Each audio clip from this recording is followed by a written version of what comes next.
Use of their. There सुनकर काफ़ी student को ये लगता है ये तो बहुत ही आसान कॉन्सेप्ट है, देयर का मतलब होता है वहाँ, या फिर कोई सेंटेंसेस में सब्जेक्ट नहीं होता है तो वहाँ पे हम देयर का यूज़ कर देते हैं। तो गाइस सिर्फ इतना ही देयर का मतलब आप सीख लोगे तो क्या इंग्लिश बोलना सीख जाओगे? बिल्कुल नहीं। देयर के बहुत सारे कॉन्सेप्ट होते हैं, देयर के बहुत सारे यूजेस होते हैं, तो मैंने सारे यूजेस तो कवर नहीं किए हैं। जितना आपको स्क्रीन पर दिख रहा होगा इतना यूजेस मैंने आप लोगों को इस वीडियो में करवाऊंगी। ओके, और बिलीव मी इतना यूजेस अगर आप देयर के सीख जाते हो ना तो आप काफ़ी अच्छे से अंग्रेजी बोल सकते हो और आप देयर के कॉन्सेप्ट को क्लियर कर सकते हो। कई बार क्या होता है हम देयर का यूज़ तो कर देते हैं लेकिन हमें ये समझ नहीं आता कि उसके साथ सिंगुलर वर्ब लगाऊं या प्लूरल वर्ब लगाऊं, वो भी आज मैं क्लियर करवा दूंगी। There is, are, there was, were, there has, have been, या there had been, there used to be, there must be, there should be, ये सारे यूजेस आज के इस वीडियो में आपको करवाने वाली हूँ। तो चलिए बिना टाइम वेस्ट के वीडियो को स्टार्ट करते हैं। सबसे पहले हम बात करेंगे देयर के साथ इज, आर और वर्ज, वर का यूज़ कैसे किया जाता है। ठीक है, इज, एम, आर, जब एम इसमें नहीं लगता है, कभी भी देयर के साथ एम नहीं लगता है, क्योंकि आप लोगों को पता होगा कि एम का यूज़ हमेशा आई के साथ यूज़ होता है। लेकिन देयर के साथ कभी इज लगता है, कभी आर लगता है, उसका हिंदी मीनिंग होता है हे, ओनली हे। ओके, और देयर के साथ वॉज या वर का यूज़ होता है जब हिंदी वाले सेंटेंस में था, थे, यानी कि हम पास्ट की बात करते हैं तब। और इज, एम, आर यूज़ होता है प्रेजेंट के लिए। एक मिनट, पास्ट के लिए यूज़ होता है और इज, एम, आर यूज़ होता है हमारे प्रेजेंट के सिचुएशन के लिए। जैसे आपकी सेंटेंसेस में पहला तो कंडीशन आपने सही सीखा है कि अगर आपके सेंटेंसेस में सब्जेक्ट नहीं होते हैं तो देयर का यूज़ एज ए सब्जेक्ट के रूप में किया जाता है। ओके, और सेकंड, जब हम कोई चीज़ काउंट कर सकते हैं, ठीक है, ये याद रखिएगा, जब हम कोई चीज़ काउंट कर सकते हैं और वहाँ पे सब्जेक्ट नहीं होता है तब हम देयर का यूज़ करते हैं। फॉर एग्जांपल हमारे शहर में बहुत सारे स्कूल हैं। अब स्कूल्स को आप काउंट कर सकते हो ना कि हमारे शहर में कितने स्कूल हैं, आप काउंट कर सकते हो। अब यहाँ पर हमारे शहर में बहुत सारे स्कूल हैं, यहाँ पे सब्जेक्ट आपको दिख रहा है, सब्जेक्ट नहीं है और यहाँ पर काउंट कर सकते हैं, तो यहाँ पे हम यूज़ करेंगे देयर। देयर मैनी स्कूल्स, मतलब या बहुत सारे स्कूल हैं, there are many school in our city, हमारे शहर में। ओके, तो जहाँ भी सब्जेक्ट नहीं होगा और वहाँ पे आप काउंट कर सकते हो वहाँ पे आप देयर का यूज़ करोगे। एक सेंटेंस हम लोग खुद से बनाते हैं, जैसे इस क्लास में 20 विद्यार्थी हैं, तो ऐसे सेंटेंसेस, इस क्लास में 20 विद्यार्थी है, तो ये वाले ना देखकर 20 विद्यार्थी, क्या यहाँ पर सब्जेक्ट समझ में आ रहा? नहीं आ रहा, यानी कि देयर का यूज़ करेंगे। एक मिनट, मैं पेन का मैं कलर चेंज कर लेती हूँ। हम बोलेंगे देयर। अब ये कन्फ्यूज़न आती है ना कि इसका यूज़ करो और ना आर का यूज़ करो, तो यहाँ पे आपको आर दिख रहा है ना, यहाँ पर आर मैंने यूज़ किया। क्यों यूज़ किया है?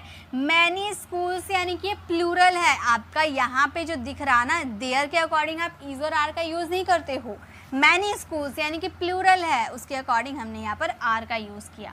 और यहाँ भी आर का यूज़ करेंगे क्योंकि हम यहाँ पर 20 स्टूडेंट्स की बात करें, यानी कि प्लूरल की बात करें। अगर यहीं पर हम अ स्टूडेंट का यूज़ करते तो देयर इज़ अ स्टूडेंट करते। ओके, तो there are 20 students in this class, इस क्लास में 20 विद्यार्थी है, तो हम बोलेंगे there are 20 students in the class.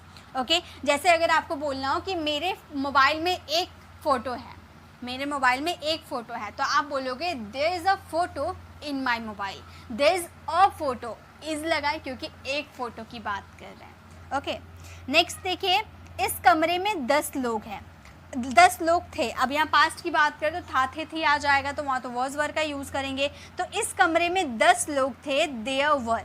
वर का यूज़ क्यों किया? क्योंकि 10 पीपल, यानी कि आप प्लूरल की बात कर रहे हैं ना, तो there were 10 people in this room, इस कमरे में 10 लोग थे।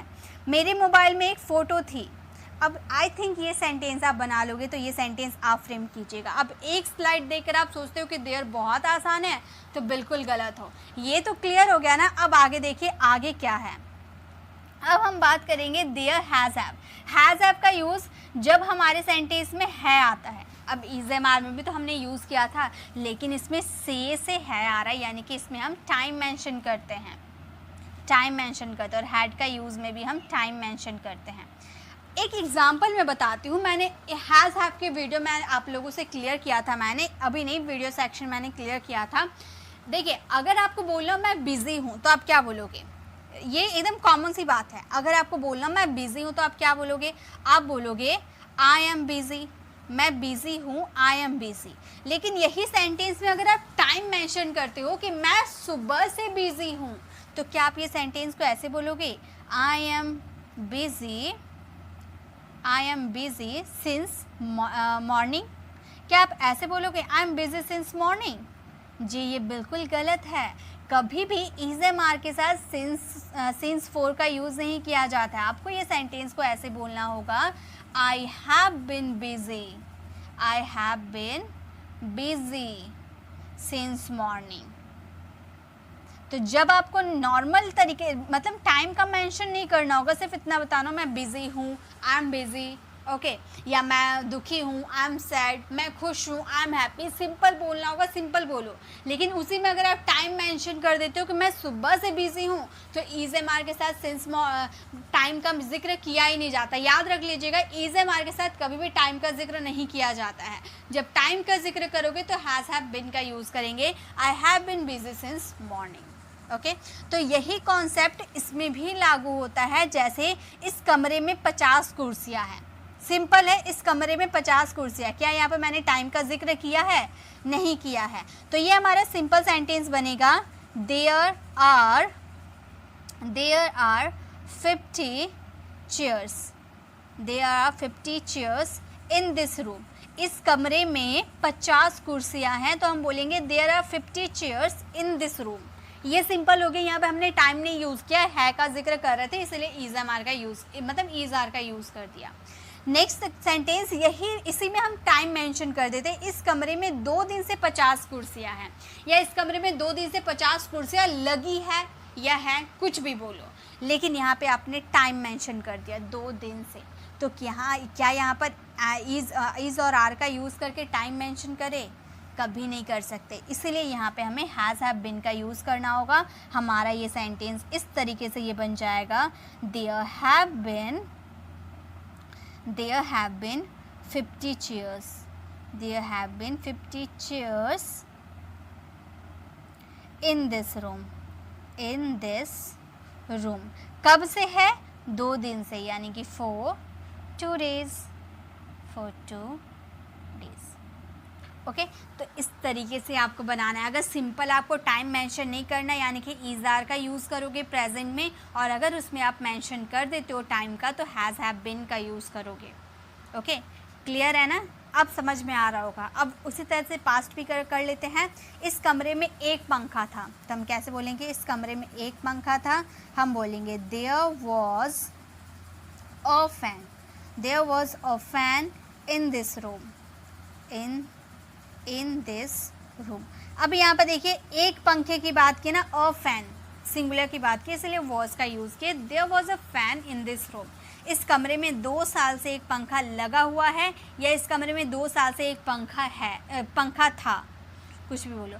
ये सेंटेंस आप फ्रेम करना और इसका आंसर कमेंट में देना। इसमें टाइम मेंशन किया गया है, तो इसे आप ध्यान से बनाओगे। ओके चलिए नेक्स्ट बताती हूँ। नेक्स्ट क्या है, ये आई थिंक आपको क्लियर हो गया। कमेंट में यस ज़रूर बताइएगा अगर आपको ये क्लियर हो गया है तो, ठीक है। नेक्स्ट देखिए, अब हम बात करेंगे देयर यूज्ड टू।